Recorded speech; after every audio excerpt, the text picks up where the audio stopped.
Share market bye नियन में आपका स्वागत है दोस्तों। आज हम लोग जो देखने जा रहे हैं Ujjivan small finance bank LTD के बारे में, जिसको कहते हैं उज्जीवन एसएफबी के नाम से जानते हैं। आज के डेज में यदि देखा जाए तो 7% के आसपास में आपका तेज़ी देखने को मिल रही है। इस शेयर में आपको कहता है कि स्टॉप लॉस और साथ ही साथ आपका टारगेट प्राइस की बात किया जाएगा कि कहाँ तक जाएगा या नहीं जाएगा। तो आज की यदि बात करते हैं तो आज के डेज में कहते हैं कि आपका मार्केट जैसे आपका ओपन हुआ था, करीब करीब कहते हैं कि 33 रुपीज़ के आसपास में आपका ओपन हुआ है। 33 के आसपास में जाने के बाद थोड़ा सा ऊपर गया, करेक्शन आपका दिखाई दिया, सपाट बनाए रखा, फिर वहाँ से तेज़ी देखने को मिली, फिर उसके बाद थोड़ा सा करेक्शन होने के बाद सपाट बनाने की कोशिश कर रहा है। यदि हाई की बात किया जाए तो 36 रुपीज़ के आसपास में बनाया है। यदि लो की बात किया जाए तो 33 के आसपास में बनाया है। अब मार्केट कैप की बात किया जाए तो 6000 करोड़ के आसपास में कुछ मार्केट कैप यहाँ पे कम है, लेकिन ठीक ठाक ही है।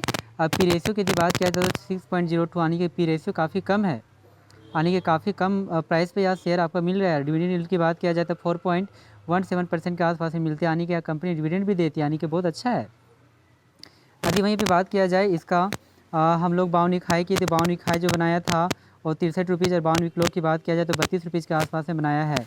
तो कहता है 63 और 32 के आसपास में, यानी हम लोग कह सकते हैं कि लो लेवल के प्राइस पर यह आपका शेयर आजकल आपका कार्य करने का कोशिश कर रहा है। तो इसकी टारगेट प्राइस क्या होगी या नहीं होगी, इसके बारे में जानकारी प्राप्त करने का कोशिश करते हैं वन बाय वन।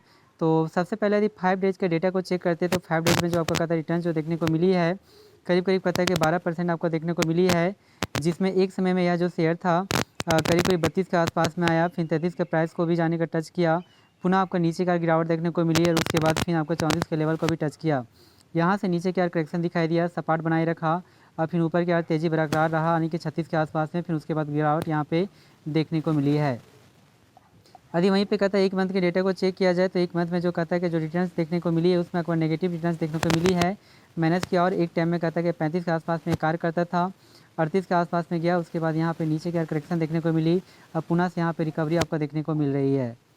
यदि वहीं पे कहता है 6 मंथ के डेटा को चेक किया जाए तो 6 मंथ में यहाँ पे परफॉर्मेंस जो है थोड़ा सा बेड है, आपका बुरा है, क्योंकि आपका नेगेटिव केयर 32% आपको देखने को मिल रही है।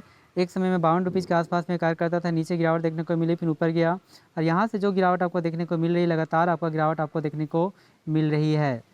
यदि वहीं पे एक साल के डेटा को चेक किया जाए तो एक साल में जो आपका कहता है रिटर्न जो देता है, यहाँ पर भी आपका कहता है नेगेटिव का इफेक्ट कर रहा है, जिसमें 34% का आपको गिरावट देखने को मिल रही है। एक टाइम में यह शेयर 60 के आसपास में कार्य करता था, यहाँ से नीचे का करेक्शन जारी रहा और जारी रखने के बाद ऊपर की ओर गया, जिसमें कहता है 55 के लेवल को टच किया और पुनः यहाँ से आपका करेक्शन की ओर आपका दिखावट देखने को मिल रही है। तो एक सालों में भी आपको कहता है कि जो आपका नेगेटिव रिटर्न्स की ओर यहाँ पे देखने को मिल रही है।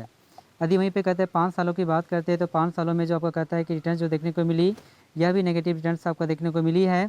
एक समय में यह शेयर आपको 60 के आसपास में था, गिरावट देखने को मिली, 20 के आसपास जाने की कोशिश किया, 40 के आसपास, फिर पुनः गिरावट, फिर तेज़ी, गिरावट, तेज़ी, गिरावट, तेज़ी, फिर आपको कहता है तेज़ी देखने को मिली, थोड़ा सा बहुत अच्छी खासी इसमें रिकवरी हुआ, लेकिन यहाँ से गिरावट देखने को मिली, फिर ऊपर तेज़ी हुआ, फिर गिरावट आपको देखने को मिली है। यानी लॉन्ग टर्म के व्यू से भी आपको कहता है कि नेगेटिव आपको इफेक्ट आपको देखने को मिल रही है। तो हमारी चैनल में बहुत सारे आपको कहता है शेयर्स के बारे में जानकारी दी जाती है, इसे सब्सक्राइब करना ना भूलें। और हमारा जो इसमें आपका जो टारगेट जो प्राइस आपका जो बनकर आती है फ़िलहाल के लिए, क्योंकि इसमें आपका नेगेटिव इफेक्ट आपका ज़्यादा है, तो हमारी जो टारगेट प्राइस जो आपको बनकर आती है वो करीब करीब आपको बनकर आती है 38 रुपीज़ के आसपास में।